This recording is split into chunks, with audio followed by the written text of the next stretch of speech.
자, 반갑습니다. 우리가 지난 시간에는 프랑스 혁명이 시작되고 전개되는 모습들을 봤었죠. 그래서 프랑스의 제3신분들이 어떤 삼부의 표결 방식을 고쳐보려고 했다가 이게 받아들여지지 않으니까 국민의회라고 하는 새로운 의회를 만들고 거기서 또 새로운 헌법 기억나실 거예요. 입헌군 주제 재산을 기준으로 선거권을 줬었던 새로운 헌법을 만들고 또 그 헌법을 바탕으로 구체적인 법률을 만들기 위해서 입법의회를 만들었다가 거기서 만드는 법률들이 다 왕 루이 16세에게 부정당했었죠.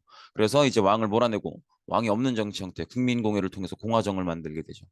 그리고 그 국민공회 리더가 로베스피에르였었죠. 로베스피에르가 이제 좀 강력한 정치를 했었죠. 당시가 전쟁 상황이었기 때문에 기억나실 거예요. 프랑스 같은 경우에는 이제 주변 국가들이 기억나시겠지만 지금 프랑스에서 진행되고 있는 혁명을 주변 국가들은 썩 좋게 보지 않았죠. 그래서 이 주변 국가들이 프랑스 혁명을 분쇄하려고 했었고, 진압하려고 했었고, 그것 때문에 이렇게 전쟁이 벌어지죠. 그래서 국민공회 리더였었던 로베스피에르는 이 전쟁을 대응해야만 됐기 때문에 또 징병제를 실시했고요. 또 혁명을 완성시키기 위해서 이 공화정에 반대하는 사람들을 다 처형하는 그런 공안위원회를 통해서 어떤 공포 정치를 단행하는 그런 모습들을 보였었죠. 그래서 이제 로베스피에르가 어, 아무래도 징병제를 하고 뭐 공포 정치를 하고 이렇다 보니까 인기가 떨어질 수밖에 없겠죠. 그래서 인기가 떨어지면서 테르미도르 반동이라는 사건을 통해서 로베스피에르가 처형당하게 됐었고, 그리고 로베스피에르가 물러난 자리를 5명의 총재가 공동으로 다스리는 총재 정부가 등장을 했었죠. 그래서 이게 이제 우리가 지난 시간까지 봤던 내용이고요. 지금 이 상황에서 일단 잊어버리시면 안 되는 게 일단은 지금 전쟁 중이라는 거죠. 전쟁 중이라는 걸 생각을 해 두셔야 되고요. 그리고 총재정부라는 거, 총재정부가 지금 진행 중이라는 거도 같이 기억을 해 두셔야 되겠죠. 그 정도 보시면 되겠고.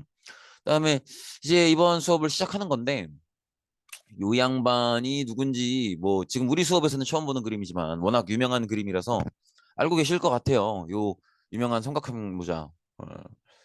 되게 우리나라에는 되게 유명한 같은 이름의 빵집도 있거든요. 이 인물 혹시 아시나요? 나폴레옹이죠, 나폴레옹. 한 번쯤은 이름을 들어봤을 법한 나폴레옹이고요. 음, 예전에 제가 수업 시간에도 뭐 세계 역사의 3대 정복자 하면서 뭐 이렇게 뭐 옛날 고대 이제 마케도니아의 알렉산드로스 대왕이나 아니면 이제 몽골 제국의 징기스칸 그죠. 그다음에 이제 이 사람을 얘기했었죠.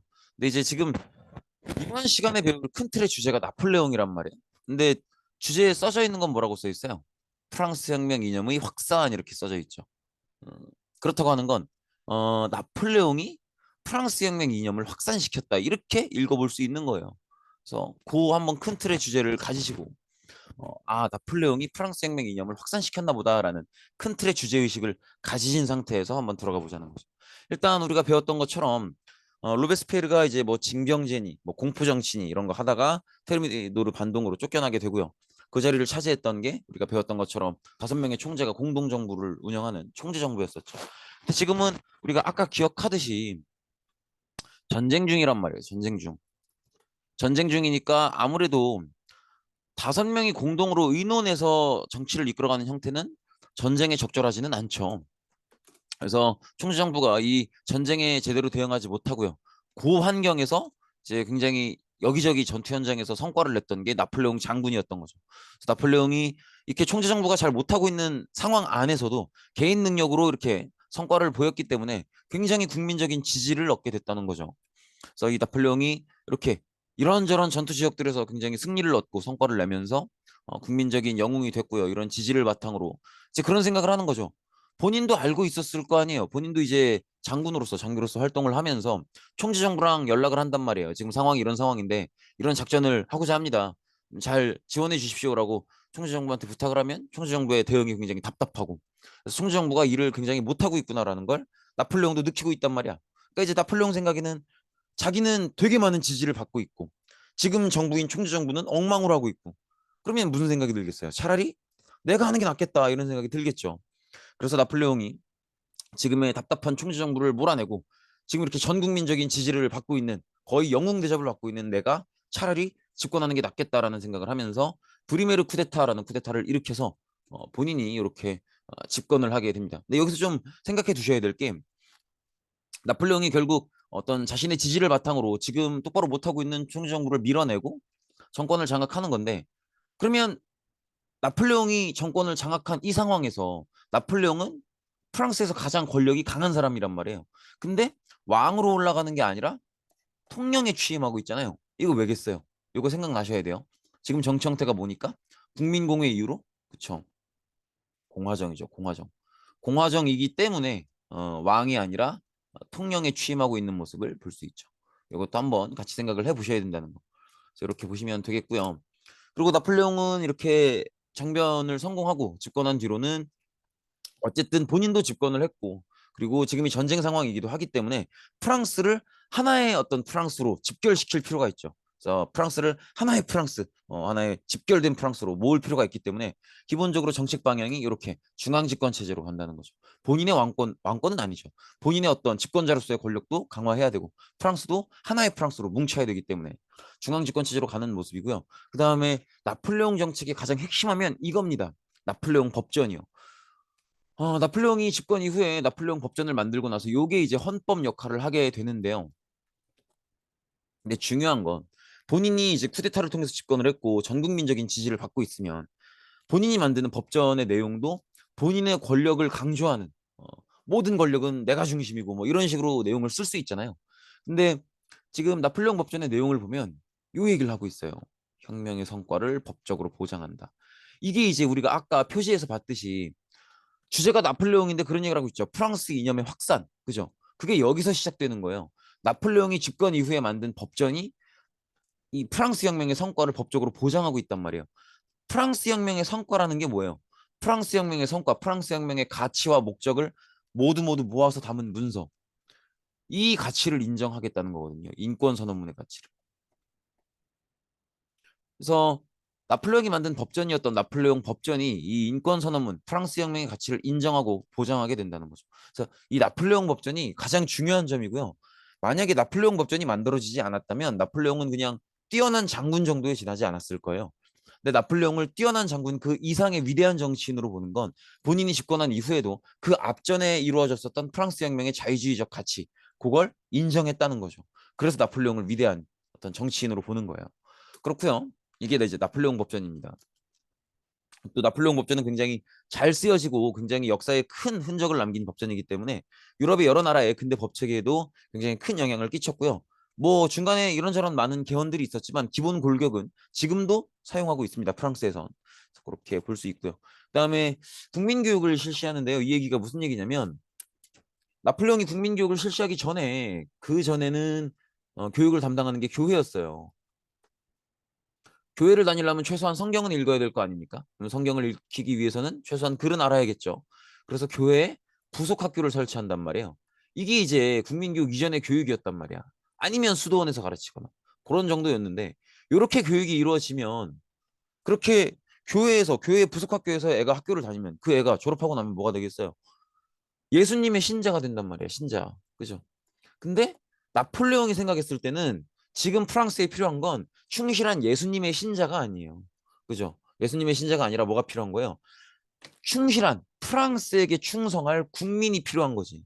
그래서 프랑스에 예수님의 신자가 아니라 프랑스라는 국가에 충성할 국민을 길러내려면 교육의 주체도 교회가 아니라 국가여야 한다는 거죠. 그래서 국가가 세금을 들여서 학교를 짓고 선생님을 모시고 국가의 세금으로 선생님한테 월급을 주고 그런 식으로 국가가 주도가 돼서 교육을 해야 프랑스에 충성하는 국민을 길러낼 수 있다는 거죠. 그래서 이렇게 어, 정부가 세금을 들여서 국가가 주도하는 교육을 이때 실시하게 되는 거죠. 그래서 학교를 설치하고 또 프랑스에 충성하는 어떤 민족의식을 가진 그런 국민을 길러내기 위해서 역시 국가에 충성하는 그런 의식을 길러내기 위해선 언어와 역사를 가르쳐야 됩니다. 프랑스의 역사, 그다음에 프랑스의 언어를 중심으로 교육하는 그런 모습을 보이는 거죠. 그래서 예수님의 신자가 아니라 진정한 프랑스에 충성하는 프랑스의 국민을 길러내겠다 이런 모습을 보이죠. 그리고 또 나름대로 집권을 한 사람이기 때문에 나름대로 또 정상적인 과정이 아니라 정변을 통해 집권한 사람이잖아요. 그래서 독재자적인 모습도 보여요. 언론을 통제하기도 하고요. 재판 없이 사람을 가두기도 하고 이런 독재적인 모습을 보이기도 합니다. 그리고 이제 국민 투표를 통해서 황제에 즉위하는데 그러니까 이걸 헷갈리시면 안 되는 게 나폴레옹이 집권하자마자 황제로 올라간 게 아니에요. 나폴레옹이 집권하고 나서 한동안은 공화정이 유지돼요. 그러니까 통령에 취임하지. 그리고 이런저런 정책을 펼치고 나름대로 더 인기를 얻고 나서 이런저런 성과를 보이고 나서 진짜 이제는 이 인기가 내가 황제가 되어도 문제가 없겠다 싶을 만큼 인기가 올라오니까 이제 황제에 즉위하게 되는 거죠. 근데 여기서 여러분들이 좀 보셔야 될 게 그 정치 형태가 크게 네 가지로 나뉩니다. 이거 수업 시간에 아마 들었던 거 기억나실 텐데 음, 재정이 있고요. 그 다음에 전제군주정이 있고요.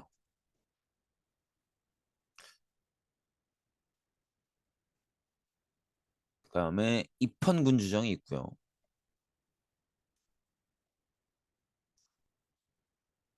이거 적어 두셔야 돼요. 그 다음에 공화정이 있단 말이죠. 여기 나와 있다시피 재정을 다스리는 건 황제예요, 황제. 황제가 재정을 다스리고요. 그다음에 전제군주정과 입헌군주정은 둘 다 군주정이니까 요 둘은 왕이 다스립니다. 왕이. 그리고 공화정은 왕이 없는 체계죠. 국민들이 뽑은 대통령이나 총리가 나라를 다스리게 되는데 전제군주정과 입헌군주정은 둘 다 왕이 다스리지만 전제군주정은 왕이 왕 멋대로 하는 거고요. 입헌군주정은 왕이 있지만 의회도 있어서 의회가 만든 헌법, 그러니까 헌법이 있어서 왕도 그 헌법을 지키는, 근데 그 헌법을 의회가 만드는 그런 시스템이 입헌군주정이죠. 그래서 전제군주정보다는 굉장히 이제 법의 통제를 받고 의회의 통제를 받는 왕, 그게 이제 입헌군주정이라고 볼 수 있겠죠. 그럼 이제 질문은 이거죠. 왕과 황제는 어떻게 다르냐? 왕은요, 하나의 국가를 다스리는 게 왕이고요. 황제는 하나의 국가를 중심으로 주변에 여러 개의 국가를 다스리는 게 황제예요. 이해되시겠죠? 근데 이제 지금 황제에 올라갔다 그랬잖아요. 이게 무슨 상황이냐면 우리가 그런 얘기를 했었잖아요. 유럽 대륙이 있고 이렇게 프랑스가 있으면 프랑스의 주변 국가들은 프랑스 혁명이 벌어지고 있는 모습을 좋지 않게 본단 말이에요. 그렇기 때문에 프랑스의 주변 국가들이 프랑스 혁명을 자기들이 진압하겠답시고 이렇게 공격을 했고 그게 이 반프랑스 동맹이고 이 전쟁이 시작된 거 아닙니까? 근데 이제 나폴레옹 생각은 간단해요. 주변국이랑 다 전쟁을 하고 있네. 그러면 다 이기면 되는 거 아닌가? 이런 생각을 하는 거죠. 그래서 그걸 이뤄내는 거예요. 그래서 이렇게 보시면 원래 프랑스는 요 정도까지였어요. 요 정도까지였는데 이걸 다 이겨서 나폴레옹이 이걸 다 먹은 거예요. 지금 이거 색깔 구분하실 필요 없어요. 뭐라도 색칠되어 있으면 다 나폴레옹 영향권이에요. 요 정도 되면 하나의 국가가 아니라 하나의 국가를 중심으로 주변 여러 나라를 다스리는 거라고 볼 수 있죠. 그러니까 요 정도 되면 황제라고 볼 수 있는 거예요. 그러니까 나폴레옹이 이제 집권한 이후에 요 정도 성과를 내고 나서 국민들의 지지가 더 커지니까 이제 하나의 국가를 다스리는 게 아니라 주변의 여러 개의 국가를 다스리는 거다라고 하면서 황제에 올라가게 되는 거죠. 그래서 황제에 올라가게 되고요. 이 주변국을 굉장히 넓게 영토를 넓히게 되는 거죠. 그런 모습을 볼 수 있고요. 근데 이제 지도를 통해서 보시면 이렇게 B급 친구 뭐라도 색칠되어 있는 데가 다 이제 나폴레옹 영향권인데 못 먹는 데가 여러 군데 있죠. 그래도 이런 데도 있고. 근데 이제 못 먹는 여러 나라들 중에서 여러분들이 꼭 기억하셔야 되는 나라가 있어요. 어디냐면 영국과 러시아입니다. 일단 영국을 못 먹는데요. 영국은 먹어보려고 시도해요. 근데 못 먹어요. 근데 이게 어떻게 생각해 보면 육군에서 활약한 정복자들의 공통점일 수도 있을 것 같아요. 우리가 앞서 얘기했었던 아시아의 정복자 징기스칸도 결국은 일본을 먹어보려다가 못 먹거든요. 뭐 징기스칸 시대는 아니지만 어쨌든 몽골 제국도 일본을 먹어보려다가 못 먹는단 말이에요. 그 이제 일본도 섬나라죠. 영국도 나폴레옹이 먹어보려고 시도는 해요. 시도는 하는데 영국의 당시에 사실 영국은 먹기 쉬운 나라가 아니죠. 왜냐하면 산업혁명이 진행 중에 있고 그리고 또 영국은 섬나라니까 굳이 육군을 키울 필요가 없죠. 그러면 모든 어떤 국가의 힘이나 군사력을 해군에 집중시킨단 말이에요. 그러니까 워낙 강력한 해군을 가지고 있죠. 그래서 당시 해군을 이끌고 있었던 영국의 넬슨 제독한테 막혀서 트라팔가르 해전에서 패배하면서 나폴레옹은 영국을 군사적으로는 점령하지 못하게 돼요. 근데 이제 빡치잖아. 다 먹었는데 영국 먹어야지. 근데 못 먹었잖아요. 근데 맞짱 떠보니까 해전에서는 안 되겠거든. 그래서 이제 무슨 생각을 하냐면 이게 전투로는 힘들 것 같고 어 영국을 말려 죽여야겠다 이런 생각을 해요. 왜냐면 영국은 섬나라니까 자기는 지금 대륙은 거의 다 먹고 있잖아요. 그러니까 대륙에 있는 모든 나라들이 영국이랑 교류를 못하게 해버리면 그러면 영국이 말라 죽지 않을까? 그런 생각을 하는 거죠. 그래서 대륙 봉쇄령을 내립니다. 근데 이제 문제는 뭐냐면 어 영국이 이렇게 있고 대륙이 이렇게 있으면 교류를 끄는 거잖아요. 그러면 대륙이랑 유럽 대륙이랑 영국이랑 이렇게 교류가 끊기면 아쉬운 건 어딜 것 같아요? 대충 생각하면 대륙이 훨씬 넓으니까 영국일 것 같잖아요. 근데 아니에요. 아쉬운 건 대륙이에요. 왜냐하면 아까 얘기했다시피 영국은 지금 뭐가 진행 중이에요? 산업혁명이 진행 중이란 말이에요. 이해되시겠죠? 영국은 그리고 원래도 그 나라에 우리 기억날 거예요. 산업혁명의 배경 중에도 그런 얘기가 있었죠. 영국은 원래 지하 자원이 많다고. 그러니까 영국은 원래 자기네 나라에도 지하 자원이 많고요. 그리고 영국은 유럽 대륙이 아니어도 여기저기 식민지가 많아요. 그러니까 필요한 자원이 있으면 다른 식민지에서 얻어와도 돼요. 그러니까 굳이 대륙과 반드시 거래를 해야 될 이유가 특별히 있지는 않다는 거죠. 근데 대륙은 아니에요. 대륙은 영국은 지금 산업혁명이 한창 진행 중이잖아요. 그러니까 대륙은 영국의 공산품을 원해요. 공산품이 뭐예요? 공장에서 생산되는 제품이 공산품이란 말이야. 근데 영국은 산업혁명을 하고 있기 때문에 공산품이 굉장히 싸요. 그러니까 대륙은 영국의 이 싼 공산품을 원한단 말이야. 그러니까 대륙은 영국과의 거래가 필요해요. 근데 영국은 자기들이 산업혁명 하고 있고 식민지도 많고 필요한 자원은 얻으면 되고 그러니까 유럽이랑 대륙할 유럽 대륙이랑 굳이 교류할 필요가 없는 거죠. 그러니까 아쉬운 건 영국의 공산품, 싼 공산품을 원하는 대륙이라는 거지. 그러니까 대륙에 있는 유럽 국가들은 사실은 영국이랑 거래하기를 간절히 원하고 있어요. 근데 누구 때문에 못하고 있는 거예요? 나폴레옹이 무서워서 못하고 있는 거예요. 근데 이걸 신경 쓰지 않는 나라가 있어요. 대륙 봉쇄령? 그게 뭐야? 그거 먹는 거야? 뭐 디저트야? 이렇게 생각하는 나라가 있단 말이야. 대륙 봉쇄령을 개무시하는 나라가 있어요. 어디예요? 러시아죠. 러시아가 사실 러시아는 대륙봉쇄령을 지킬 이유도 없어요. 나폴레옹이 러시아를 먹지 못했으니까. 그래서 러시아가 대륙봉쇄령을 완전히 무시하고 영국이랑 그냥 거래를 합니다. 그래서 이제 나폴레옹 입장에서는 이게 자존심이 상하잖아요. 다른 대륙 국가들은 대륙봉쇄령을 지키고 있는데. 그래서 나폴레옹이 러시아로 원정을 갑니다. 근데 실패한다는 거죠. 사실 나폴레옹이 러시아 원정을 실패하는 이유는요. 나폴레옹이 애초에 러시아를 먹지 못했던 이유도 똑같아요. 그리고 지금 러시아가 이렇게 강력한 국가가 됐던 어떤 배경 중에도 다른 나라가 같은 이유로 러시아 침략을 힘들어하는 거거든요. 뭐겠어요? 러시아가 공격이 힘든 이유, 러시아를 먹기 힘든 이유 크게 두 가지죠. 일단 첫 번째로는 딱 봐도 너무 너무 넓죠. 너무 넓어. 또 너무 추워요. 그럼 이 얘기를 합치면 무슨 얘기냐면 엄청 먼 길을 되게 춥게 가야 된다는 거거든요. 그러면 걱정되는 게 뭐예요? 동상이에요, 동상. 더구나 우리가 지도를 잠깐 보시면 어, 여기에 우랄 산맥이 이렇게 지나가거든요. 그러면 안 그래도 추운데 산맥 어때요? 산 넘어가야 되는 거 아니에요? 그럼 산 올라가는 것도 힘들고 또 산은 더 춥죠. 그 제가 군 생활을 남양주에서 했는데요.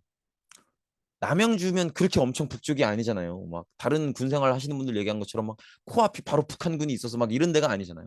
근데도 새벽에 산에 올라가잖아요. 영하 25도, 27도 이렇게 떨어져요. 그러니 얼마나 춥겠어요. 그러니까 이 추운 길을 가야 된다는 거죠.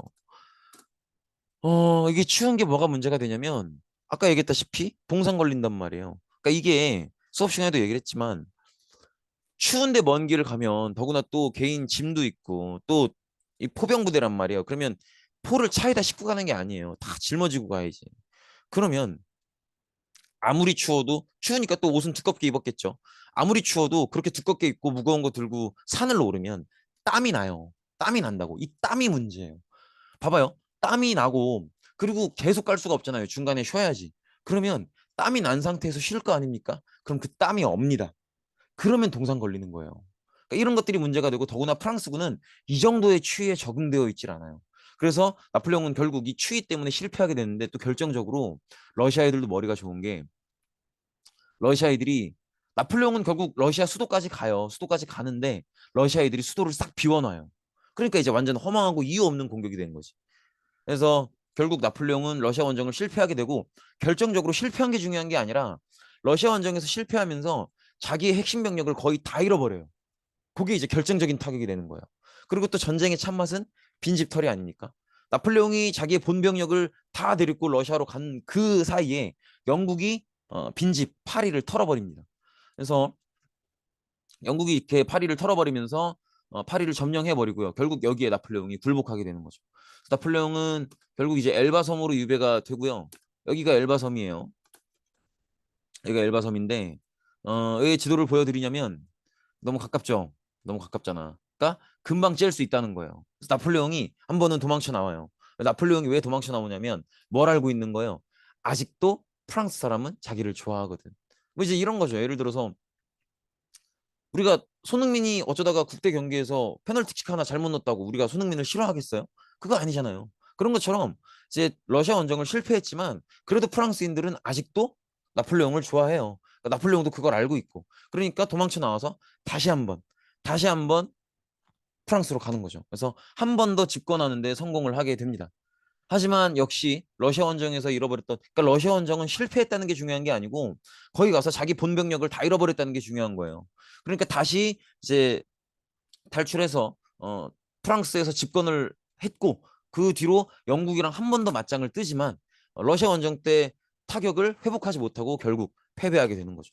그래서 세인트 헬레나 섬으로 한 번 더 유배를 가게 되고요. 이때는 도망쳐 나오지 못하고 그 자리에서 이제 제가 알기로는 자서전 쓰다가 죽는 걸로 알아요. 어쨌든 자서전을 쓰다가 생을 마무리하게 됩니다. 어쨌든 그렇고요. 어쨌든 나폴레옹이 전 유럽을 한번 뒤집어 놨잖아요. 그러면 나폴레옹이 장악했던 지역들에는 나폴레옹의 흔적이 묻어 있겠죠. 그게 뭔지를 봐야 될 텐데 흔히 이제 그런 얘기를 해요. 나폴레옹의 영향하면 전 유럽적으로 자유주의 그리고 민족주의를 확산시켰다 이런 얘기를 한단 말이에요.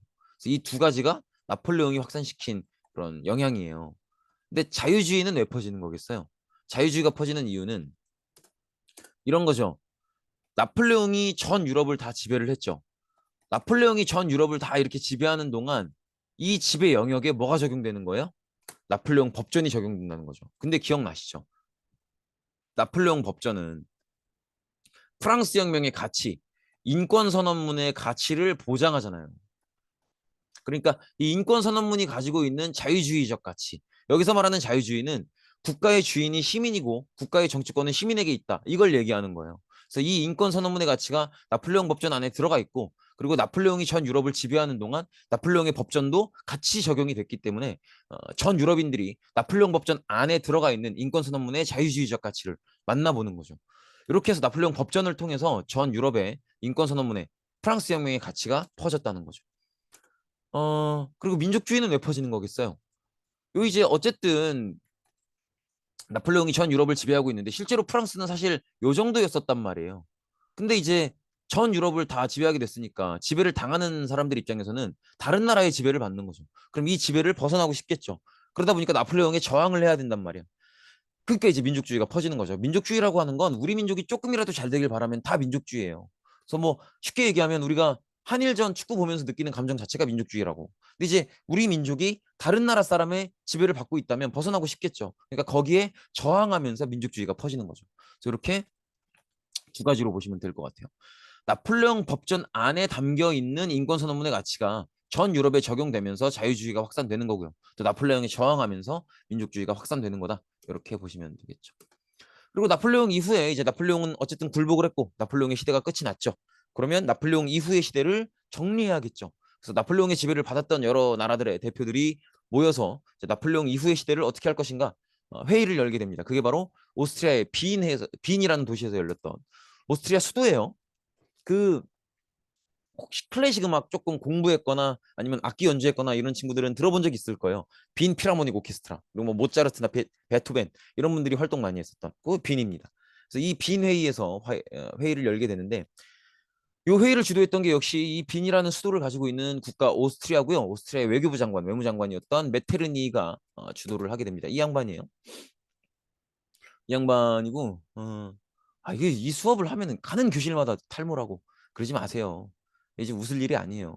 아무튼 제 친구들 중에도 많아가지고 아무튼 어 오스트리아 외교부 장관인 메트리니가 주도를 하게 되고요. 회의의 내용은 그러니까 회의의 결과는 대충 여러분들이 예상할 만한 거예요. 뭐냐면 프랑스에서 지금 혁명이 벌어졌죠. 이 R은 레볼루션을 얘기해요. 프랑스에서 혁명이 벌어졌는데 주변 국가들이 이 프랑스 혁명을 좋게 보지 않았잖아요. 그러니까 막 프랑스가 주변 나라들이랑 전쟁도 하고 그랬던 거 아니에요. 그렇게 이제 주변 나라들 입장에서는 프랑스 혁명을 좋게 안 보니까 나폴레옹이 끝난 이후에 프랑스 혁명을 인정하겠어요? 안 하겠어요? 안 한단 말이야. 그러니까 이제 빈 회의의 결과는 아주 간단한 거예요. 마치 나폴레옹 포함해서 프랑스 혁명 자체가 없었던 것처럼 과거로 돌아가자는 거지. 그래서 빈 회의에선 그런 합의를 합니다. 아예 프랑스 혁명이 없었던 것처럼 생각하자. 이런 합의를 하는 거죠. 그래서 이렇게 프랑스 혁명 이전으로 모든 것들을 돌려놓는 합의, 요 합의를 유지하는 게 빈체제예요. 빈체제. 이런 국제적 합의를 한 거죠. 그래서 이렇게 보시면 되겠고. 그래서 빈체제는요, 프랑스 혁명 이전으로 모든 걸 돌려놓는 거기 때문에 이렇게 생각하시면 돼요. 타임머신이라고 생각하시면 됩니다. 이렇게 보시면 된다는 거죠. 그리고 이 회의를 오스트리아가 주도하는 이유는 뭐냐면 이게 지금 오스트리아 당시의 지도예요. 지금은 오스트리아가 되게 작은 나라라서 요 정도밖에 아닌데 당시엔 이렇게 큰 나라였어요. 그리고 지금은 다 이게 있는 나라들이 많아요. 지금 여기 보헤미아 있는 지역도 체코가 있는 지역이고요. 그다음에 여기 독일 제국 저먼 엠파이어가 있네요. 그다음에 여기 이탈리아 있고 보스니아 지금 있는 나라죠. 그다음에 헝가리도 지금 있는 나라고요. 어, 트랜실바니아도 그렇고요. 어쨌든 원래는 오스트리아가 이렇게 큰 나라였는데 지금 되게 색깔이 다양하게 색칠이 돼 있죠. 뭐라도 색칠되어 있으면 다 오스트리아 영토인데 색깔 하나하나마다 민족을 의미해요. 그래서 지금 이 색깔이 범례로 이렇게 있죠. 보시면 어, 잠시만요. 음, 이게 지금 이 하나하나가 다 민족들이에요. 하나, 둘, 셋, 넷, 다섯, 여섯, 일곱, 여덟, 아홉, 10개잖아요. 그러니까 지금 오스트리아라는 하나의 나라 안에 10개의 민족이 같이 살고 있는 거예요. 이러면은 왜 이제 빈 회의를 나폴레옹 이후를 정리하는 빈 회의를 왜 오스트리아가 주도했는지 알겠죠? 왜겠어요? 우리가 나폴레옹의 영향을 두 가지를 얘기했잖아. 뭐예요? 민족주의, 자유주의라고. 그죠? 두 가지잖아요. 그러면 민족주의도 나폴레옹의 영향에 있는 거잖아요. 그러면 오스트리아 입장에서는 만약에 민족주의가 오스트리아로 퍼져버리면 이 많은 민족들이 다 독립한다고 할 거라고. 그럼 국가가 깨져버리겠죠. 이런 상황이 오면 안 되는 거예요. 그러니까 오스트리아 정부 입장에서는 민족주의가 뭐 이미 퍼졌겠지만 더 심해지기 전에 빨리빨리 유럽을 정리해야 되겠는 거지. 그래서 오스트리아가 다른 나라보다 사정이 급한 거고 그렇기 때문에 오스트리아가 이 나폴레옹 전쟁 이후를 정리하는 회의를 주도하게 되는 거예요. 그 역할을 했던 게 오스트리아 외교부 장관이었던 메테르니. 그렇게 보시면 된다는 거죠. 그렇게 볼 수 있고요. 그다음에 빈체제가 성립되면서 유럽 대부분의 국가에서 옛 왕조가 부활되게 되고요. 그리고 어쨌든 빈체제란 합의가 있었으니까 다 나폴레옹 이전으로 돌아가게 됩니다. 하지만 이미 각국에서는 자유주의 민족주의 운동이 발생을 하기 시작했죠.